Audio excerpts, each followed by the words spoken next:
Okay, hi everybody. Glad people are here. This is great. Um, so again, it's not graded yet, but in general, the exam was okay. Okay. What I feel like I'm hearing, what I heard from the morning class was keep it pulled apart. We don't care about the time limits, but keep the written and multiple choice pulled apart. It sounds like what I'm hearing from this class is keep them pulled apart, but we'd rather have fewer questions with more time than lots of questions and a short amount of time. Am I reading this right? Yeah, okay. Lots of noise. And good news, just for the record, so I like teaching, I like this group of people, I like being able to see lots of people. I do. And like it's fun sometimes outside of class, if I ever like see you out in the wild, I'm like, oh hey, and you're like, hey, and we're both like, you don't like, I don't know, only exist in school.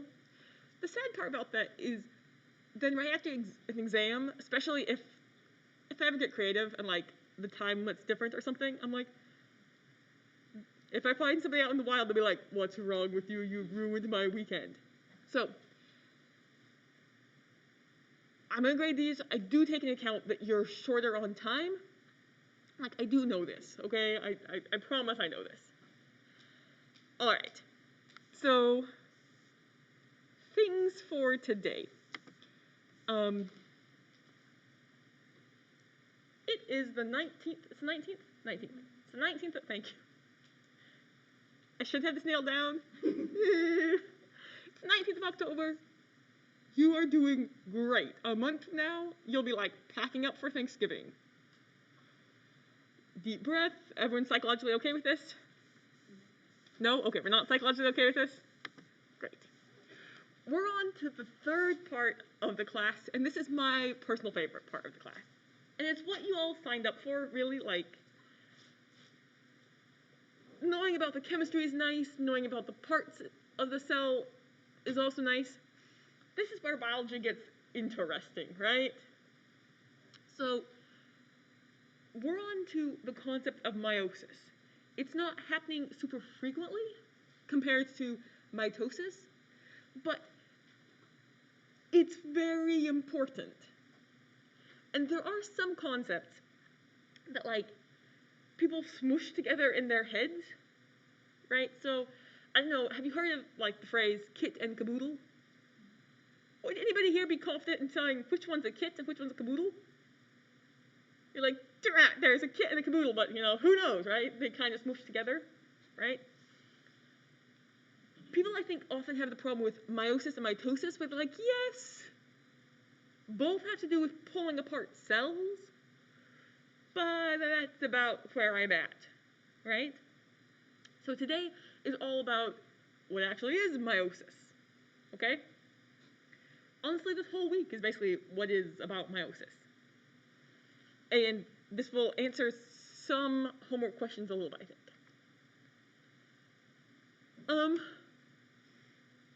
Has anybody here been told, as a child, or even now, but as a child, were you ever told, like, oh, you have your mother's eyes? We got that? Okay. That's kind of, like, nice and positive, right? Okay, because I have this deep desire to make everything creepy. Like, you don't actually have your mother's eyeballs, right? Or, like, she still has some eyeballs?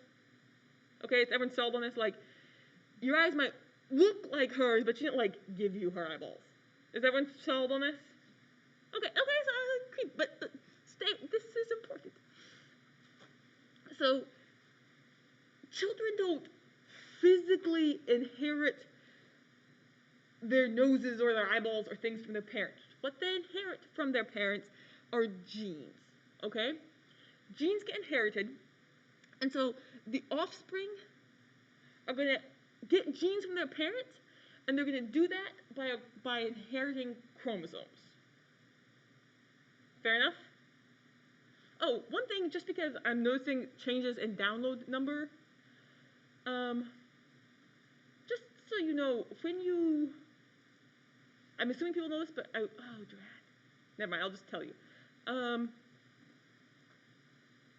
Alnet, when you look for these slides, they're under left your PowerPoints, right? You'll see them. And like, if you don't see them in Unit 1, they're down in Unit 2 or down in Unit 3. Okay, everyone knows that. Great. Okay, so you're going to inherit chromosomes, and the chromosome is going to have this information on how to make eyeballs, right? How to make the proteins for eyeballs. And so then since you inherit that chromosome that has the information, you have the information that's the same information that your mom has how to make eyeballs. So now you make eyeballs that look like your mom's. We're cool? Great. So some vocabulary stuff, which I know it's annoying and I recognize. I keep putting vocabulary questions on your homework. It does make things make more sense later. Like, I promise it makes things make more sense. Some terms. Genes are the units of heredity. They're the pieces of DNA that have information for how to make proteins, right? So there's a gene that carries the information for how to make earwax, I kid you not, right? And there's two different versions of this. There's a version for making dry earwax, and there's a version for making, like, gooey earwax. Some people have dry earwax, some people have gooey earwax. That gene is the unit of heredity, and it's living on a chromosome, okay? Well, typically. Genes get passed from first generation to the next generation. They're getting passed through cells that are called gametes. These gametes are these reproductive cells. So for humans, that's going to be a sperm or an egg. All right? Most cellular DNA is going to get packaged into chromosomes. There are a few exceptions. We're going to pretend we don't care about that right now. But DNA is packaged into chromosomes. Humans, I like humans as the example because we're used to humans, right? Humans have 46 chromosomes in their somatic cells. So, different organisms can have different numbers. Cats have 38 chromosomes, right? You have 46. They come in different numbers. They have that double set. So humans are going to have this double set in all their chromosomes except their gametes. All right? And last concept, that just for terms.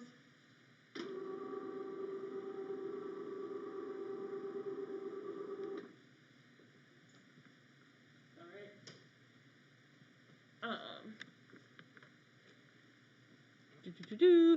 A lot to get. Yeah. Briefly, you have a long string of DNA, right? String of DNA. It's wrapped up around proteins on a chromosome, but great, you've got this long string of DNA. You have lots of genes on it. So you've got gene 1, you've got gene 2, you've got gene 3, gene 4 is coding for, I don't know, coding for eyebrow color. Gene 5 is coding for ear lobe attachment, right? You have all these different genes on this chromosome. The address of the gene, the saying, this one's here, that location is called a gene's locus. It's like location. It's just saying the gene's address. Okay? We're cool with that? Yeah.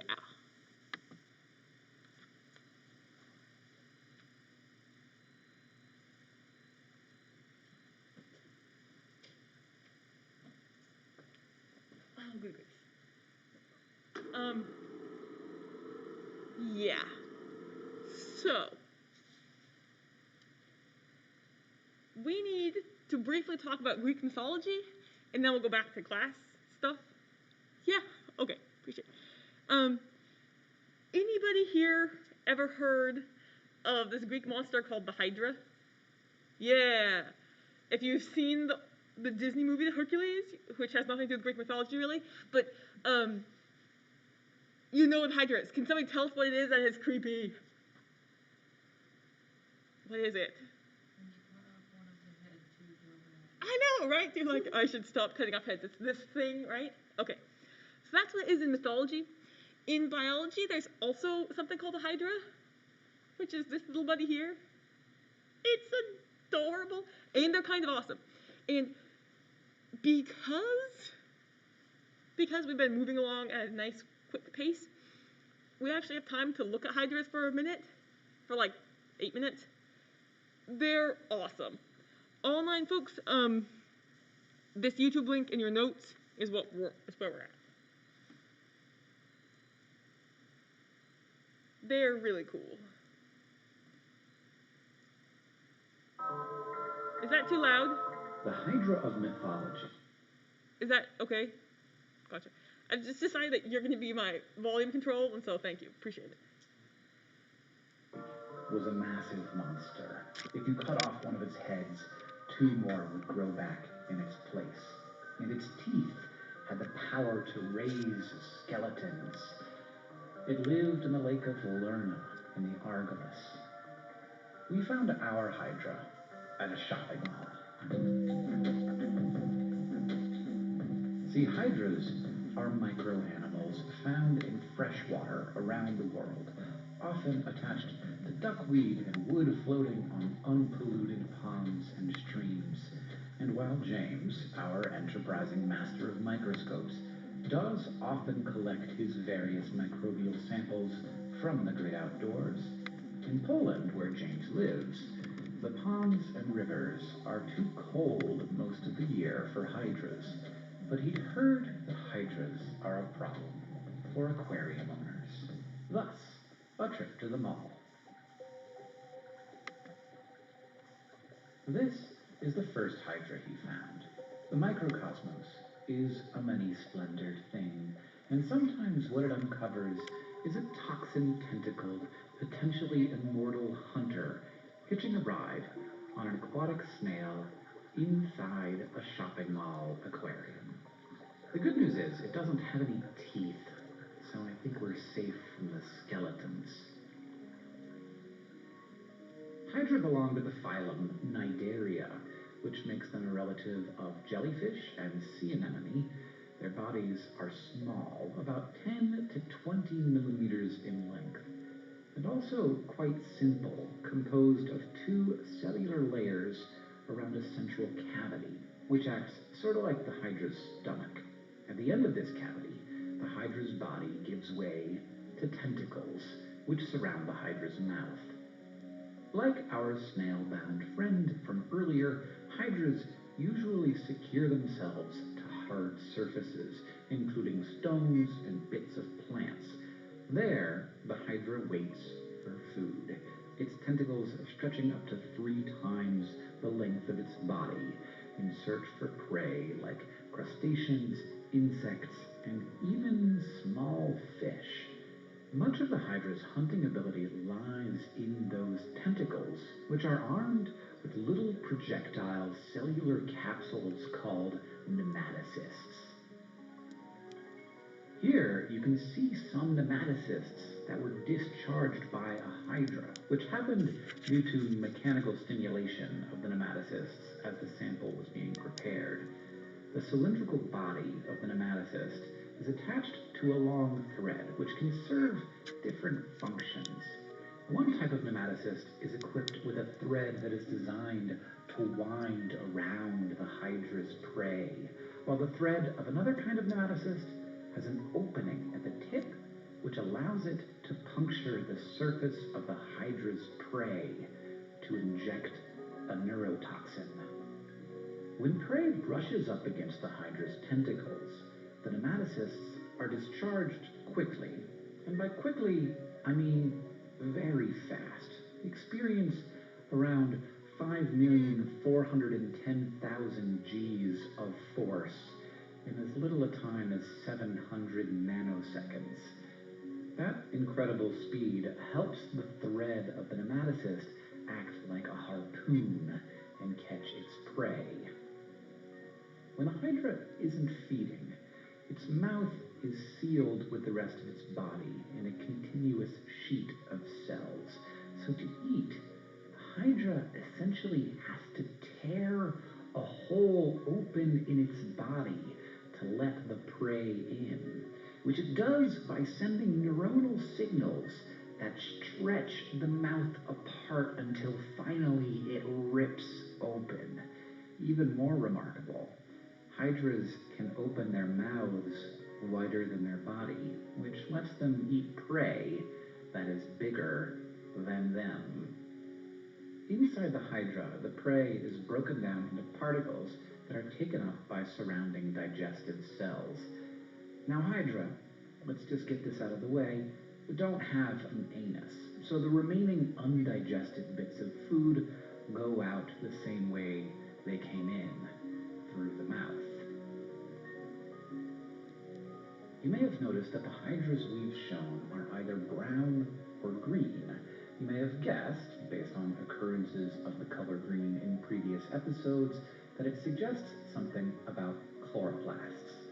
Indeed, green hydra, which are their own distinct group called chlorohydra, are occupied by unicellular algae, which take up residence inside of vacuoles within the hydra's cells, performing photosynthesis and providing sugars in exchange for other nutrients and protection from the hydra.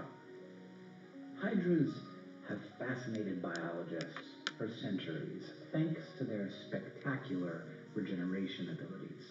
They can withstand all manner of violence. Cut a hydra in two and you will end up with two hydras. Cut it into 20 pieces and you will have 20 hydras. Turn the hydra inside out and it will recover.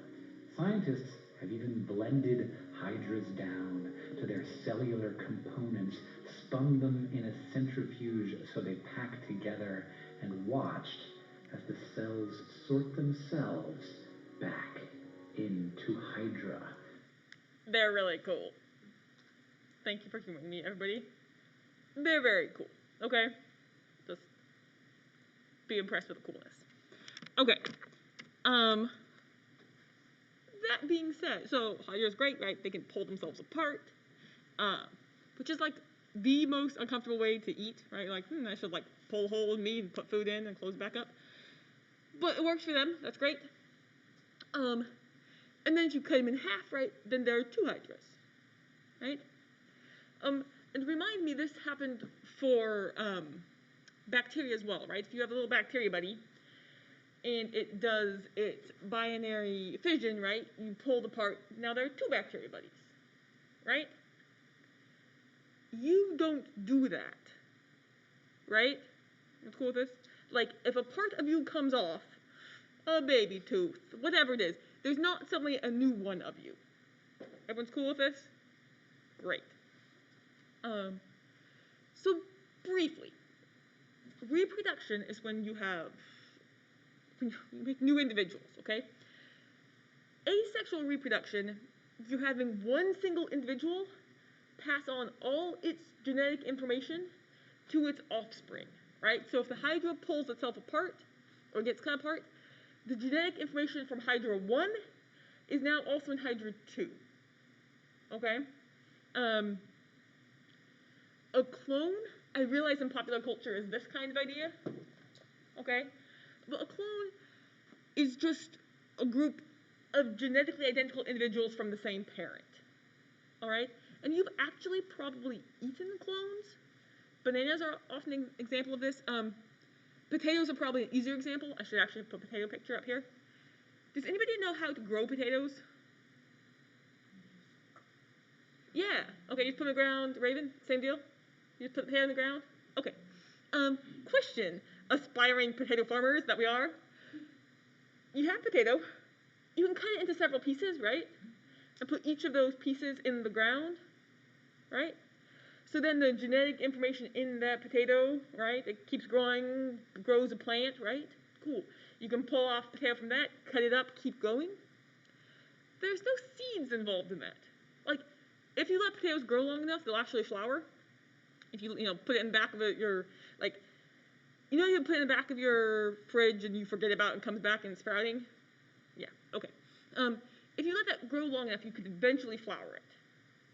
But potato seeds are tiny and terrible to grow, and they're horrible, and nobody who's a potato farmer does that. They get a potato, they cut it into chunks, put lots of those chunks in the ground, right? That means potato 1 is the parent potato, and you cut it into chunks, you grow those potatoes. All those different potato plants are genetically identical to the original potato, right? So they're all clones. Okay, so like don't freak out. Most of the bananas you have are probably clones as well, right? They're genetically identical to each other. And like, yeah, bananas can look different, but like the Danvers bananas, they're genetically very identical. Fun fact. Have you all tried banana flavored candy? Does it taste remotely like bananas? No, right? You're like this, like it's yellow, but it does not taste like the banana. Do you know why that is? In back in the day, I think it was like in the 50s, there was a different type of banana that was the common type of banana to sell. And it actually tasted a lot like the banana flavoring in candies, right? But seeing as they were all these plants and these banana farms were pretty much identical, a blight came through and just like wiped out most of them. Anyways, so we now use a different kind of bananas, but the banana flavoring stayed around for whatever reason. Okay, so asexual reproduction can happen. That's all we're really going forth right now. Bacteria do it. Plants can do it. Plants can also do sexual reproduction. Sexual reproduction. There are a couple things going on here. Sexual reproduction is when two parents give rise to offspring that have a unique genetic complement that's unique to either parent. So if I'm cloning myself, which I'm not planning on doing, by the way, I take all of my genetic information and I give all that genetic information to my offspring. Okay? If I use sexual reproduction to reproduce, I don't get to give all of my genetic information. I have to take half of my genetic information and hand half of that to my child. My child has the other half of the genetic information from their father, right? We're okay with this? With that, so when we talk about sex, right? There's sex, the act, the verb, right? There's also sex used as like biological sex, like male-female, okay? And there's also sexual reproduction, which is where we are at here. So like, if you're out looking like at, if you got like corn in your garden, right?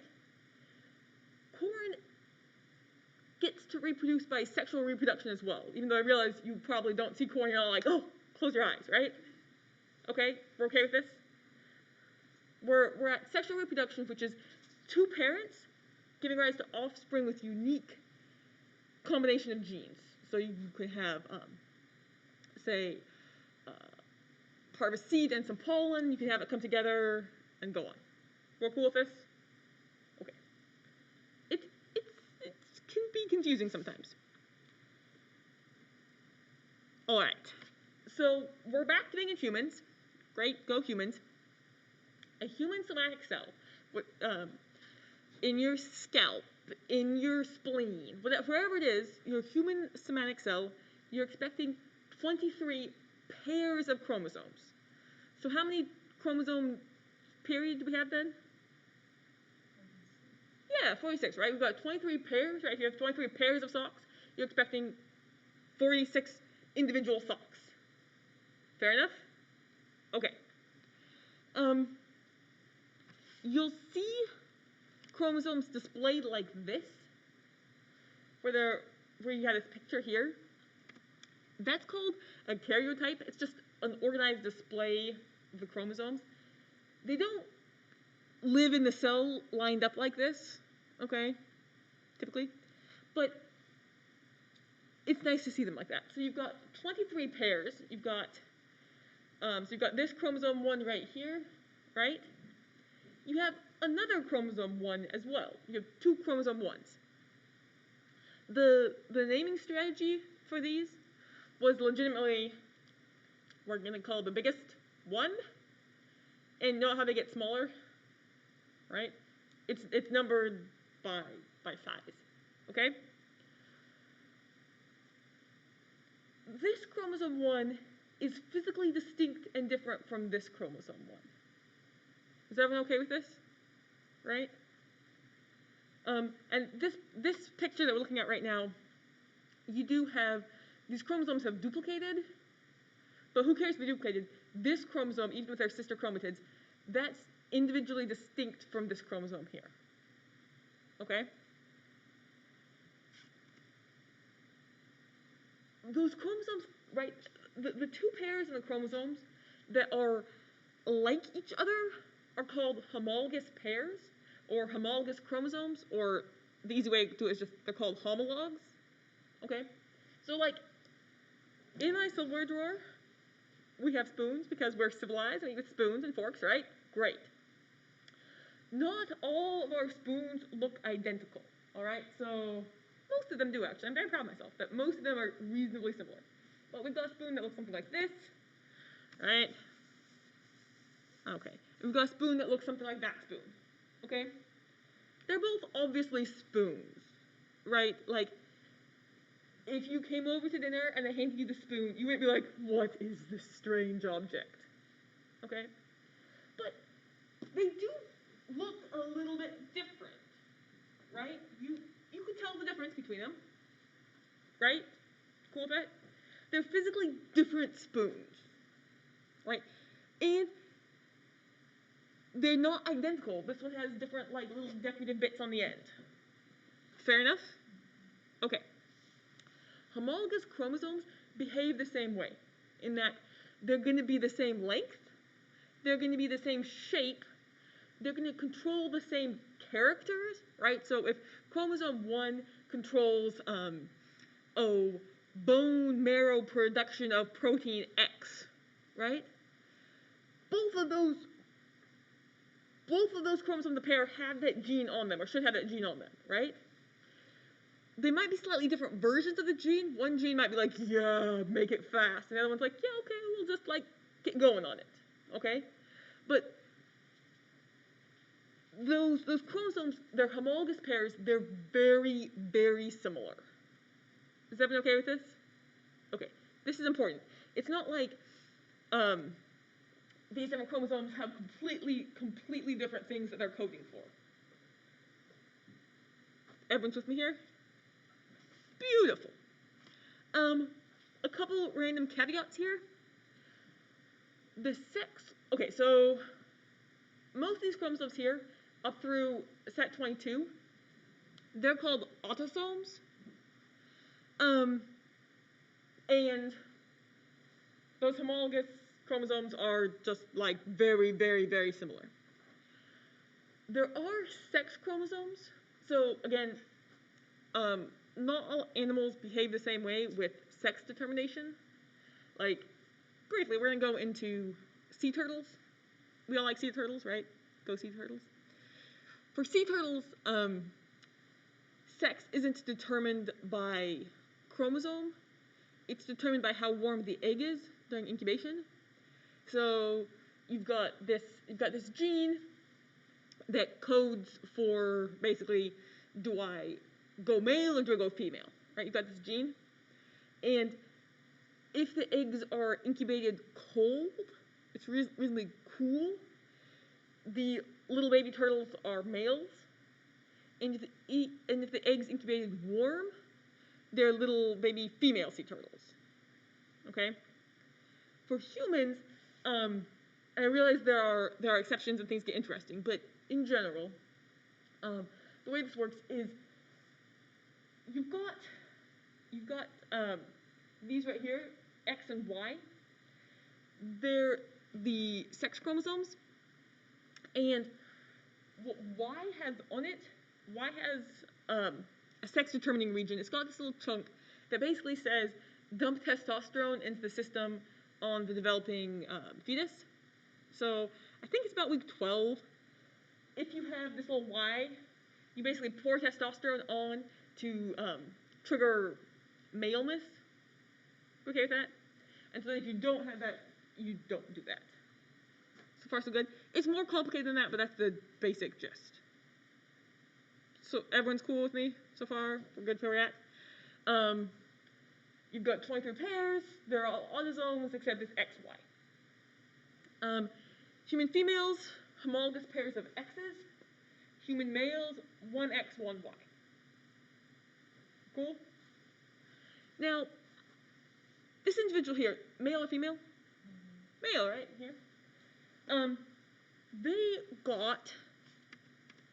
They got one chromosome 1 from their mother, one chromosome 1 from their father, one chromosome 2 from their mother, one chromosome 2 from their father, right?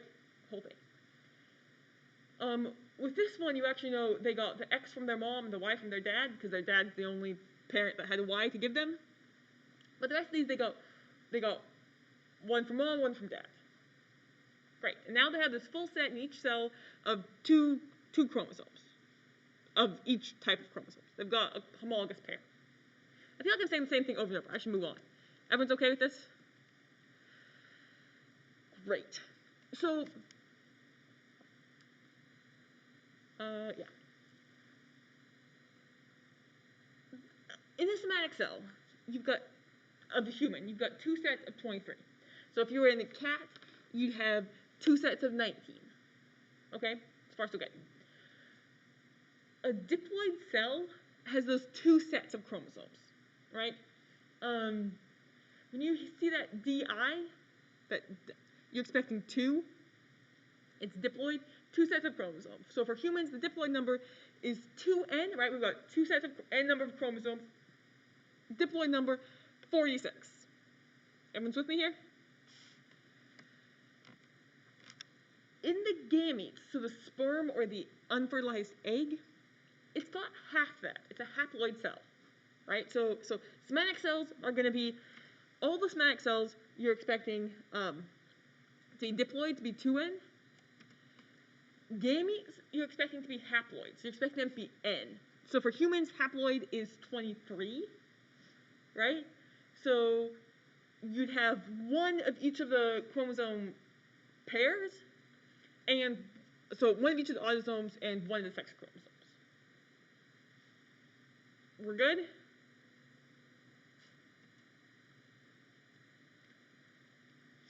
So yeah.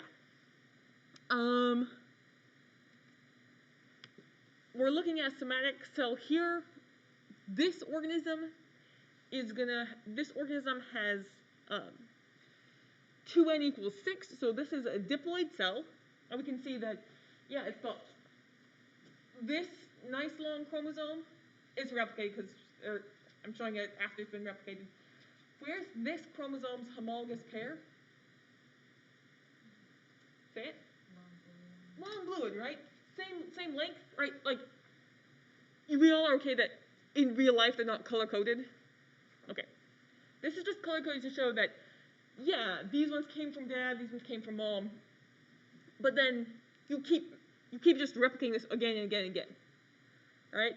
So you've got 2n equals 6, you've got the diploid number the haploid number is 3, right? N is 3, you've got 3 types of chromosomes, but you're looking at 6 actual chromosomes, physical entities, right? And right now they've replicated, so they also have these sister chromatids. Everyone's cool on the terms and names and stuff? Okay. What is going to go down is you're going to go from a somatic cell, which is diploid and 2n. You need to get to a haploid cell that's 1n.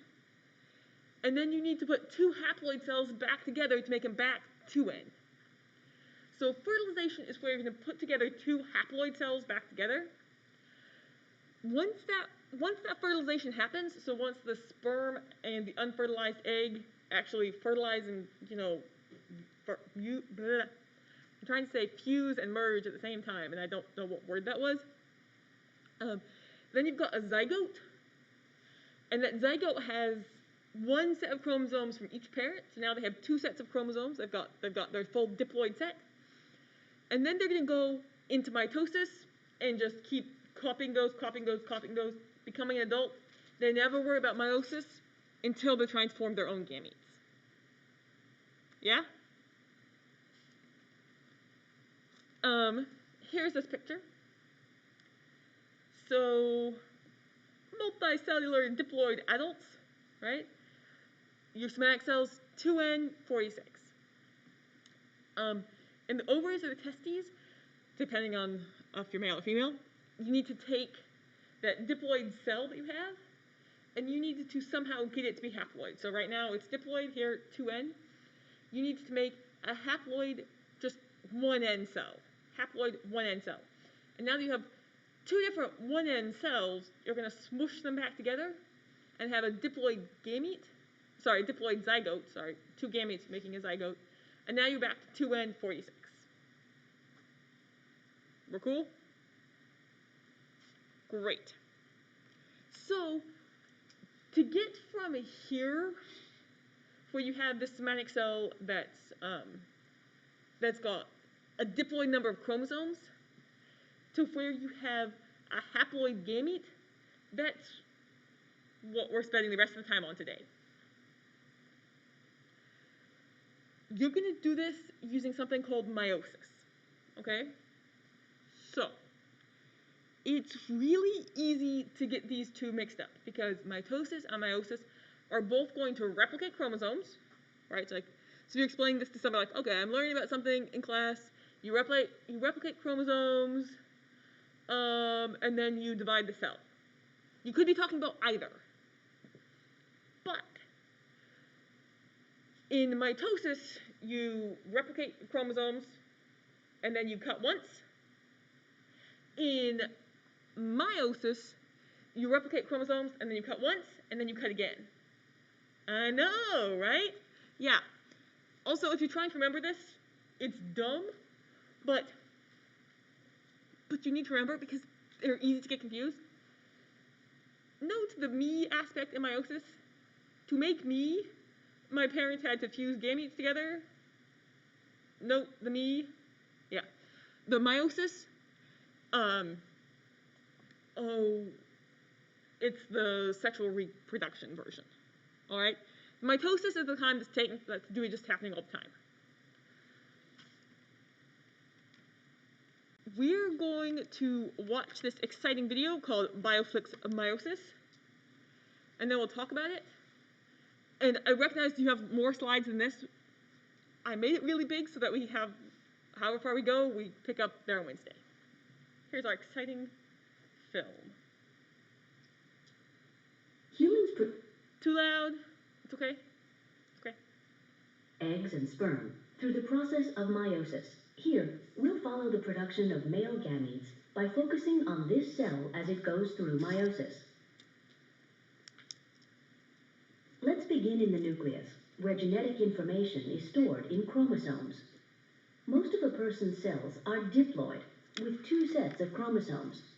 One set is from their mother, shown here in red, and the other set is from their father, shown in blue. Each maternal chromosome has a corresponding paternal chromosome. These matched pairs are called homologous chromosomes. During interphase, chromosomes are duplicated. Each chromosome now consists of two identical copies called sister chromatids.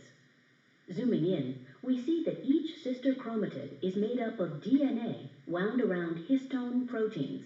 Each strand coils up into a tight helical fiber. As meiosis begins, a spindle forms and duplicated centrosomes start to migrate toward opposite poles of the cell. Back in the nucleus, the chromosomes are condensing.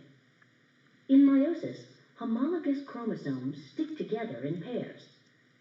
The close association of homologous chromosomes allows segments of non-sister chromatids to trade places. This recombination of maternal and paternal genetic material is a key feature of meiosis. After the spindle forms and the nuclear envelope breaks down, microtubules from opposite poles attach to each chromosome of the homologous pair, resulting in a tug-of-war.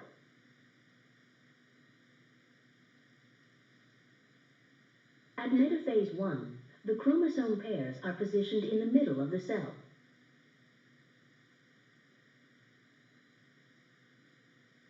The next stage begins when homologous chromosomes separate from each other and move toward opposite poles. Each chromosome still consists of two sister chromatids.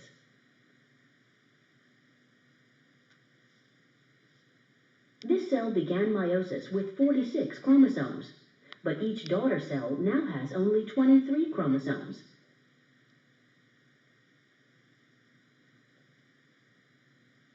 In meiosis II, microtubules from opposite poles attach to the chromosomes, which then move to the center of the cell. Next, the sister chromatids separate, becoming full-fledged chromosomes that move to opposite poles. Nuclear envelopes reform, and each daughter cell divides into 2 cells. We started with a single diploid cell, and now that meiosis is complete, we have 4 haploid cells, cells with a single set of chromosomes. These haploid cells mature into gametes that can contribute to the next generation. Oh, it's so, the little guy is so cute. Okay. We're okay with that? I realize there's a lot going on there.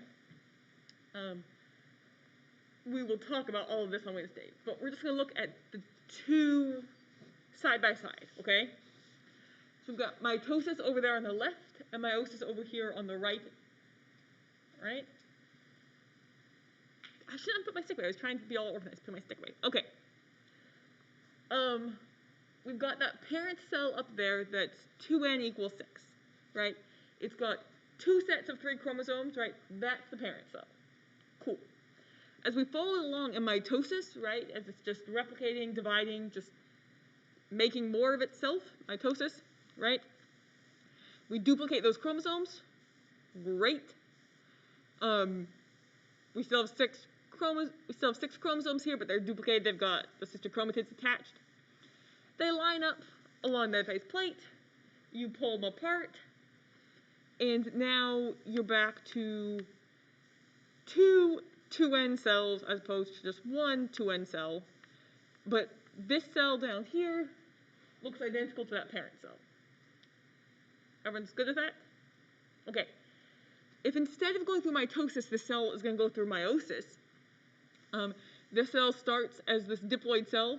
And again, we're using 2n equals 6 because 2n equals 46 is just too hard to see. There's too many little squiggly bits. Now, you are going to duplicate those chromosomes. So they're going to have the chromosomes with the 2 sister chromatids attached, right? But instead of lining up each chromosome individually, the homologous pairs are going to find each other, right? So the homologous pairs that chromosome 1 from the dad and the chromosome 1 from the mom. And again, okay. When I say from the dad and the mom, we're still in individual A right here. Those chromosomes they got, that's what they got 30 years ago from their mom and dad, right? It's not like they're being added right now. Okay. The homologous pairs find each other, okay? And so, whereas in mitosis, you're pulling apart the sister chromatids, in meiosis, you're gonna pull apart the homologous pairs. So we've got the homologous pairs lined up, we're gonna pull apart those homologs. And now, we have these homologs in separate cells, okay? Then you line them up and pull them apart again. So, mitosis, duplicate DNA once, divide once, back to where you were. Meiosis, duplicate once, divide twice, you end up with 4 cells, each of which only have half the chromosomes as the original cell. Do you see this? 2 things to note. Okay. Do any of these daughter cells over here look like the parent cell? None of them. Do any of these daughter cells look identical to any of the other daughter cells? Yeah, they don't do that either. These are 4 unique cells that are made. Everyone's cool with this? Questions, comments, concerns?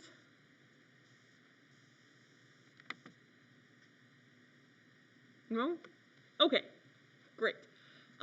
there were a couple people who had homework or exam questions, so we're getting out 5 minutes early. If you're one of those people, come talk to me.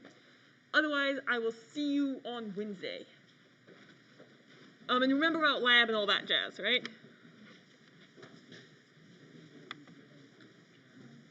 Oh, online people, if you have some more questions, email me, yeah?